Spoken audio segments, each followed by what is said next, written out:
Flip it on. Life's really hard. Good morning. Welcome. Life on Cross. I'm so glad you're here, especially if you're like, I don't know, is church even for me kind of thing? Like, oh, we're so glad, doubly, maybe triple glad that you are here. Welcome back to Giving Away Gold. We've been in this series in Proverbs, giving away actually not gold, better than gold. Wisdom really, truly is more valuable than gold. It is not hyperbole. It is not exaggeration. It is the absolute truth. And today, man, people who've ignored this, it's cost them gold and so much more. You ever talk to anybody, maybe have you even heard yourself say, you know what, I don't have any regrets. You know, even the things that didn't work out, you know, I learned from my mistakes, and I don't know, I'm just one of those people, I just have to learn things the hard way sometimes. I just have to learn them for myself. It's just how I am, and that's fine. And I kind of like that. I like pieces of that. I like that there's, you know, a sort of positive-looking thing at that, right? Like if you make a mistake, it's a lot better to learn from your mistake than to not learn from your mistake. And there's kind of like a defiant sort of thing that, I don't know if it's good or not, but I did kind of like that. But isn't it even better if you can like learn from your mistake? What if you could learn from somebody else's mistake? I mean, just short circuit the whole thing. I don't know. I kind of feel like that might be even better to not have to learn everything the hard way and make all of the mistakes your own self. If you're hungry in a field somewhere and you come across some mushrooms, you can decide to do some learning and eat them and see if you end up full or end up dead. Or maybe you can quick download a mushroom app, take a picture, and it'll tell you that a couple hundred years ago, someone came across these mushrooms in a field, ate them, and keeled over. And so you just decide to either go hungry or maybe go find some blueberries or something. I don't know if this is true, but anthropologists tell us that it took human beings about 2,000 years is it 2,000? It's 200,000, I think it is. 200,000 years to invent the wheel. Now, there's been a great deal of like trial and error and learning in between then and 2017 when some fellows put together my Honda. If I was going to learn everything myself, make my own mistakes and learn things the hard way, I'm going to get about as close to owning and operating a vehicle as I am jumping to Jupiter. It's not going to happen. But instead, I don't know how it works, but I just turn the key.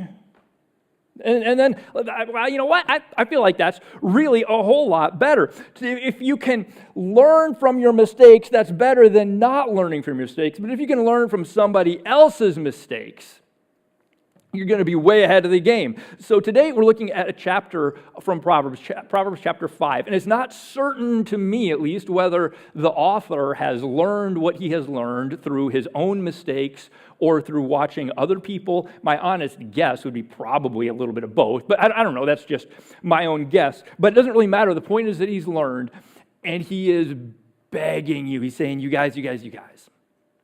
I've seen way too many people eating the wrong mushrooms. I know how this will end, and I don't want this for you. Here is some gold. Will you please take this and learn from somebody else's mistakes? There's an easy way and there's a hard way. There's a pleasant way and there's a painful way. There's a wise way and there's a foolish way. Will you please take this? And generally, as a society, we have told them to sit down and shut up. I'm going to learn this the hard way, except for I'm not sure as a society we've really even learned. And so for the moment, we're going to look at some verses. For the moment, I'm going to take out verse 8 because it's a little bit of a spoiler. And we'll look at this from Proverbs 5. It says, "So now listen, my sons, listen to me, never stray from what I am about to say.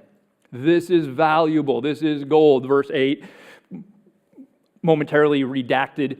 "If you do, here's what's going to happen. You will lose your honor, and you will lose to merciless people all you have achieved. Strangers will consume your wealth, and who's going to enjoy the fruit of your labor? Not you, someone else." It says, "In the end, you will groan in anguish When disease consumes your body, you will say, how I hated discipline. If only I had not ignored all the warnings. There are warnings. Oh, why didn't I listen to my teachers? Like Proverbs. Why didn't I pay attention to my instructors? Like my pastor who wants what's best for me. I have come to the brink of utter ruin, and now I must face public disgrace. That sounds serious. You want to avoid that situation. Proverbs wants you to avoid that situation, so that's nice. We're all on the same page on that. So this is a prime opportunity for us to not have to reinvent the wheel, and we can learn from somebody else's mistakes. And aren't you curious what verse 8 said? Some of you never been curious a moment in your life what a verse in the Bible said before now. And of course, we're going to show you verses 1 through 6 before this that we didn't go through, sort of sets this up with what it calls an adulterous woman. And here's what it says in verse 8 is, stay away from her. Don't go near. And I even heard, don't go near the door of her house. And I know we have people in this room from every conceivable background and history and places that you have and haven't been and all sort of that. Let me just say, none of this for today has anything to do with where you've been. We don't even care. Here's what this is this is saying, you guys, there is some absolute gold here for tomorrow and for where you're going, that our society is absolutely trampled into the ground to the point where some of these things you don't ever hear anywhere other than church anymore. But wherever you are for today, you're going to be taking a next step in one direction or another. And today is a great day to take a step toward the better. Also, you may have noticed this is explicitly written to men warning of a woman, and there's very good reason for that, because historically men have cheated far, far, far, far more than women. But ladies, past 20 to 50 years, you've been catching up to where now it is almost identical. So this really is applicable to everybody, regardless of man, woman, whatever that is. We're really all at risk here. And part of what's staggering about this, absolutely mind-blowing, is that almost everybody, 90% of the people in our society, and I would expect 100% of the people in this room or watching online, believe that it is wrong to cheat on your spouse. That's why it's called cheating. But this is where the kids would say, I don't know, the math ain't mathin', because despite that, somewhere in the neighborhood of 50% of married Americans at some point will. How does that happen? Not even angry, but just seriously, how does that happen? If you're not good with the math, 50%, that's almost half. And of those, 95 to 100% on their wedding day, I am absolutely certain were completely meaning it when they committed to one and only one, forsaking all others. So what happened? How do 50% of these people end up doing what they don't want to do, what they believe is wrong, and what they come to bitterly regret? And I think the answer is very, very simple. This might be an oversimplification a little bit, but I don't even know if it is. It's just that they ignored verse 8, where it says, don't go near. They went near. I did some reading, not even Bible or Christian or anything, just reading, just some articles on adultery and affairs, and it is amazing how what I found can be summed up very realistically and very simply as exactly that. Don't go near. One very helpful article likened somebody committing to a single spouse, I think very helpfully, to somebody who begins a diet. And everybody who begins a diet does so with the full intention, of course, of sticking to it. They are committed. They are going to be replacing the French fries with apple slices and the ice cream with rice cakes. But it doesn't usually stick for that long, does it? And it's not because you say, I just don't have enough willpower. I'm just not strong enough like that other person. But that's really not the situation. Maybe a little bit, whatever. But really, it's a human nature issue, because here's the reality, is it is very, very difficult in our world and in our society to not go near French fries. On your work, every day on your drive to work and back from work. You probably drive by a McDonald's and a Burger King and a Wendy's, maybe a Five Guys, probably a couple other places, at least one of which you absolutely believe has tremendously delicious French fries.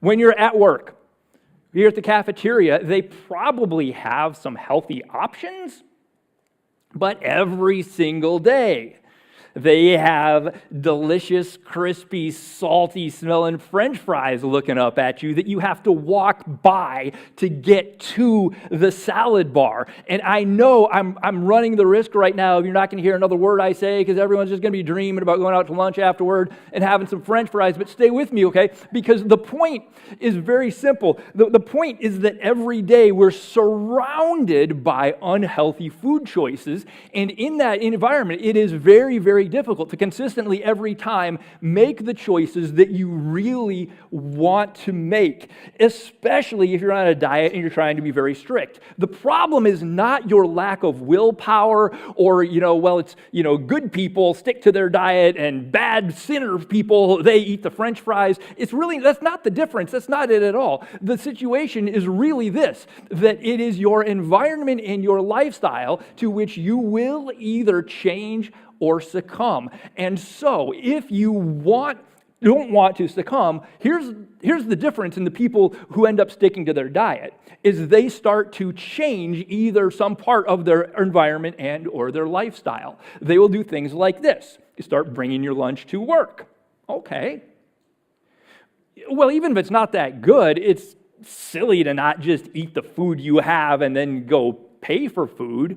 So now you don't even have to try to walk by the French fries to get to the broccoli that you would choose 3 days a week, maybe if you're doing well, but you don't even have to do that. In fact, you might not even have to go to the cafeteria. You just eat right at your desk or break room table, wherever it is. You don't even have to go near to the cafeteria in the first place. Also, since you brought your work and you didn't have to buy lunch, now you left your purse or your wallet at home on the counter. You just have your driver's license on you. So when you drive home, even if you do feel like you'd love to swing through for a cheeseburger or a McFlurry, you don't have easy access to money.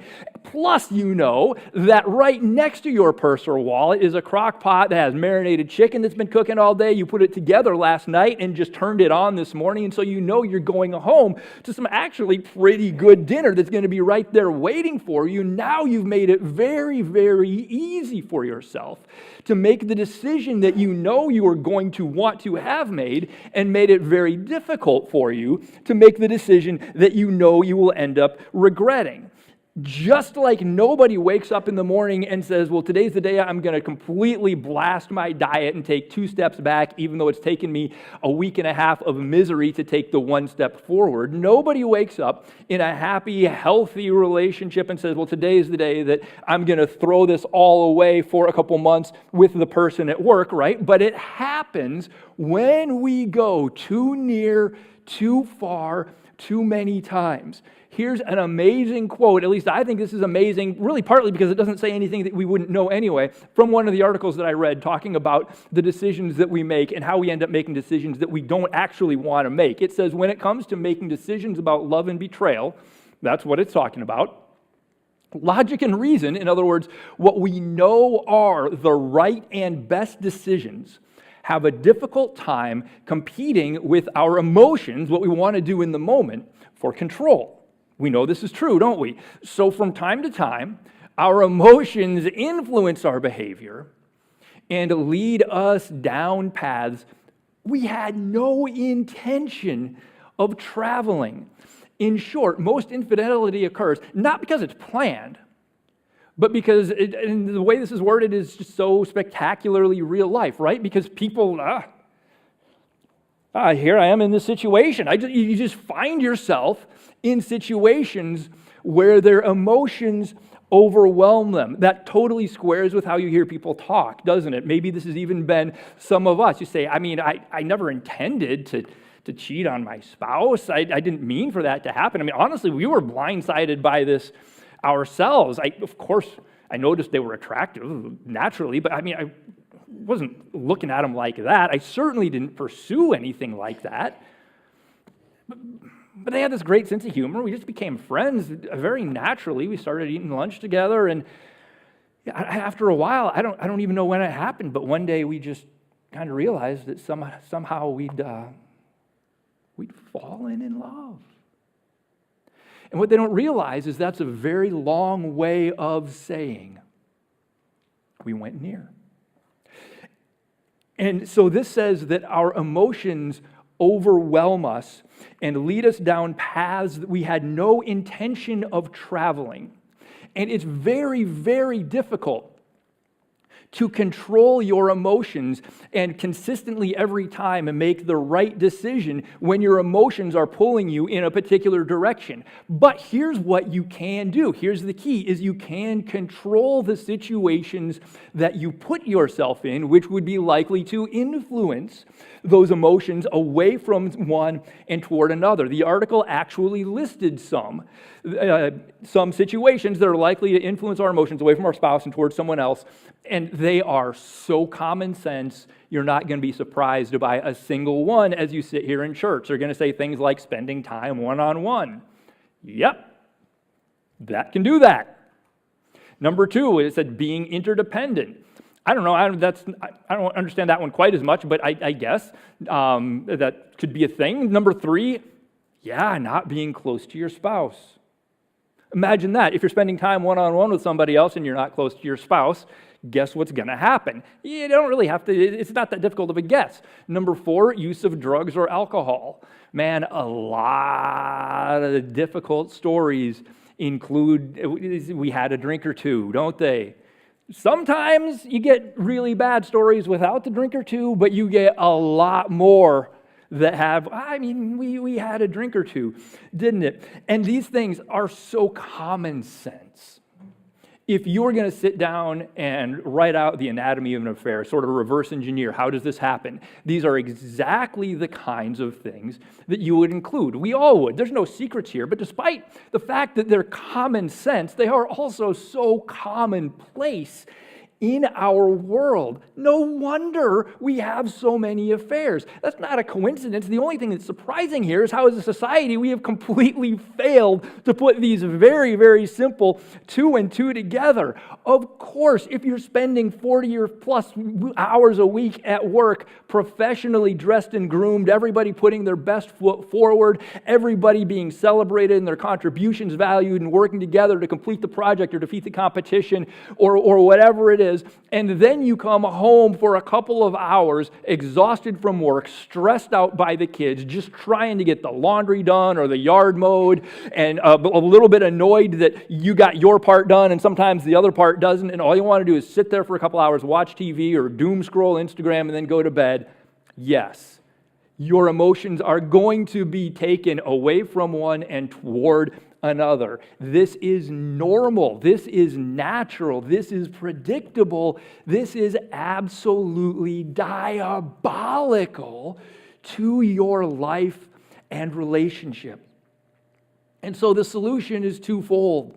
Both of them right in Proverbs 15. First one's what we've been talking about. Don't go near. I'm not saying you have to quit your job, but if it comes to it, it's a lot easier to find another job than it is another spouse. But where the Bible does not say that it's some awful sin to go have a drink with someone after work, Proverbs 5:8 does say, don't go near. There are warnings.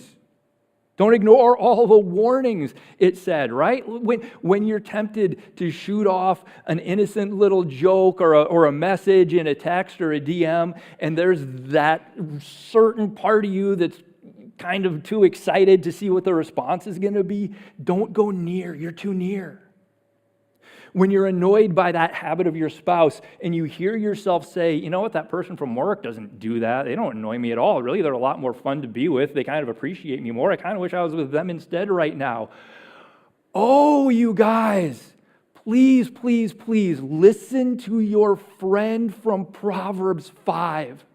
They're saying, we've seen this happen too many times. It is a well-worn path, and it ends in everything that is wrong and painful. Don't go near. You are too near. You need to take some steps back. Ross, are you saying that if I have a burrito with a coworker, we're going to end up putting our wedding rings on the dresser at the pay-by-the-hour hotel? Because that sounds really stupid.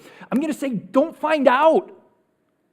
It always starts out innocently enough, but unless you consider 50% good odds, way too often it ends with unbelievable and very, very avoidable brokenness and pain and regret. Don't go near, that's what's stupid. The other is also in Proverbs 15. It's a couple verses further in, and it's kind of the opposite, and in some ways even better. It's get close, stay close. Let your wife be a fountain of blessing for you. Rejoice in the wife of your youth. And I love how this is twofold. And the first one's passive, right? Let your wife or your spouse be that blessing. And number two is then you proactively rejoice in the wife or your spouse. You guys, your spouse is awesome. That's why you married him. I know you probably are taking for granted huge chunks of who they are and what they do just because you get used to it and you're tired and you're wrapped up in so many other things. Let them be a blessing to you. Rejoice in them. Get close, stay close. Spend time with them more than just a handoff with the kids. Make them a priority. It's not going to happen on accident. Here's what happens on accident is emotional and relational drift. You know this. Get close, stay close. Communicate even if you don't have anything to say. I'll admit that's a very difficult one for me. I say everything I have to say in 30 minutes on Sunday morning right here, and I'm not going to want to talk again until next Sunday morning. But what do I want more? To stay in my shell or to have a great relationship and a great marriage? I know your kids have 20 things a day and it doesn't leave any time at all. Give them the best gift you possibly can. Put them second. And give them the gift of growing up in a home with a happy, healthy, functioning marriage. Cancel 2 of the things or 20 of the things or however many and give that time to your spouse. Get close, stay close. Rejoice in one another. Let them be a blessing to you. Do it however you can, however you have to. The next verse. This was supposed to be the message for last week until on Friday when I realized that we had the kids in here and then I had to do a switcheroo. She's a loving deer, a graceful doe. Ross, kids love animals. Why didn't you want to talk to them about deer? Let her breast satisfy you always. May you always be captivated by her love. Proverbs is not saying that now that you've committed to a single spouse, you are condemned to a life of frustration and stagnation and can never have any French fries. It's saying that the marriage French fries should be the hottest, saltiest, maybe occasionally slightly greasy fries that there can ever be. But the more you focus your time and energy and imagination on somebody else, the less awesome you make your spouse for yourself. The more you focus your energy and your affection and attention on them, the more awesome you make them for yourself, and the more you will be captivated. Get close, stay close. Did the preacher just tell us to? Yes, absolutely. Clothing optional and at appropriate times strongly discouraged. Get close, stay close. What did he mean by greasy? I don't know. It just sounded like a fun thing to say. It's a fun topic. Let's have fun with it.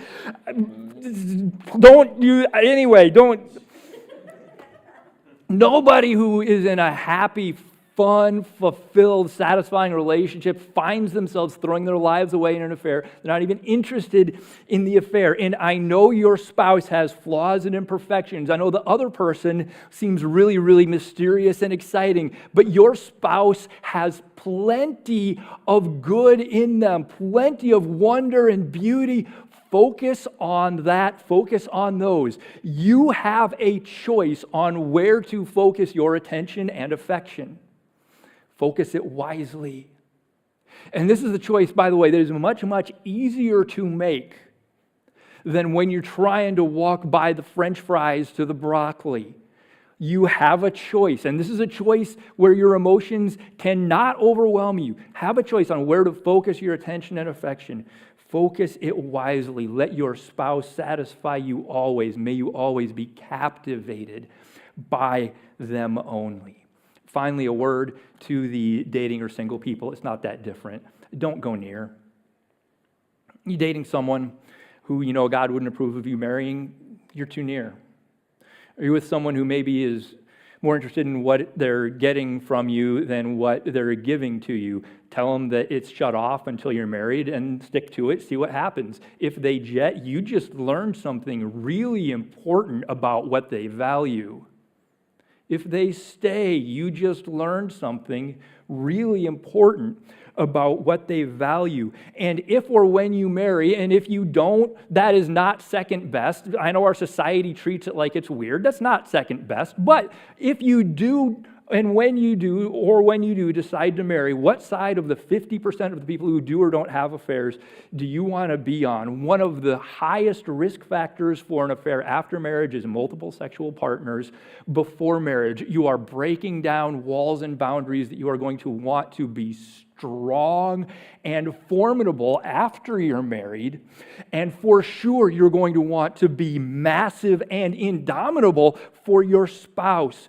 Don't go near to one destination is simultaneously the same as stay close, get close to another. The more you run from promiscuity and fornication, the more you run toward fulfillment and satisfaction and faithfulness in your future marriage, if that's you. Learn from Proverbs. Learn from somebody else's mistakes. You don't have to learn all of these things the hard way. You guys, these paths are so well traveled. They are so predictable. It's not good person, bad person. It's what decisions are we making when we are able and clear-headed to make the decisions that we all know are right and best. Will you please take this nugget and learn from your friend in Proverbs 5? Don't go near. Get close. Stay close. Guys, let's pray. Father, thank you for making so clear and giving us such the insight that in its simplicity strips our souls bare and tells us what maybe we even all already knew, but so often struggle to really deal with and act like it's real and true for us and not just all for somebody else. Hey, still praying, and if you're here, and this is not a come to Jesus message, but this can be a come to Jesus moment. You're here wherever you've been, whatever you've done, whatever your past is.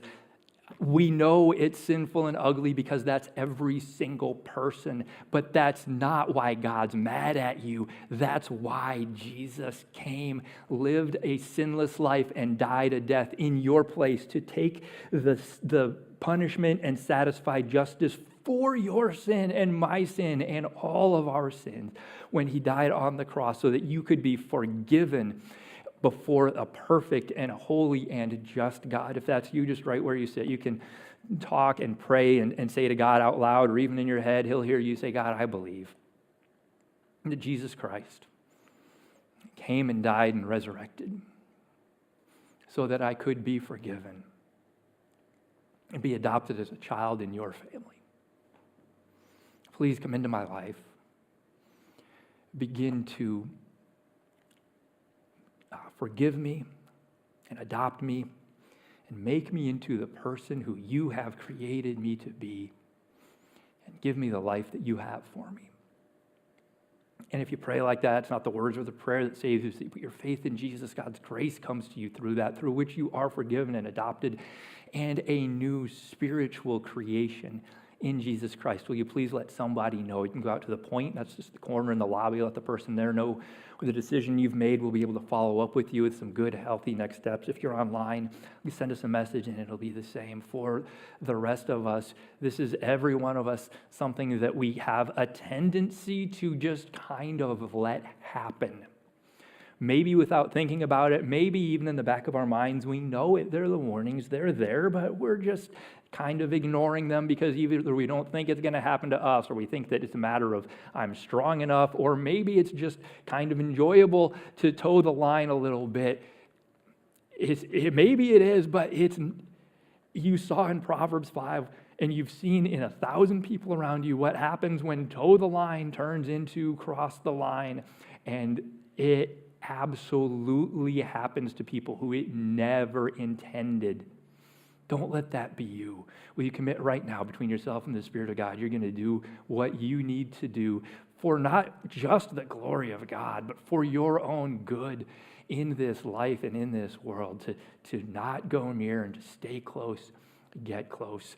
Don't know that I've ever done this before, but if you're here, afterwards, I usually go and sprint to the door. I'm just going to hang out down here. If you'd like, you can come, and I'd love to pray for you in whatever your situation is.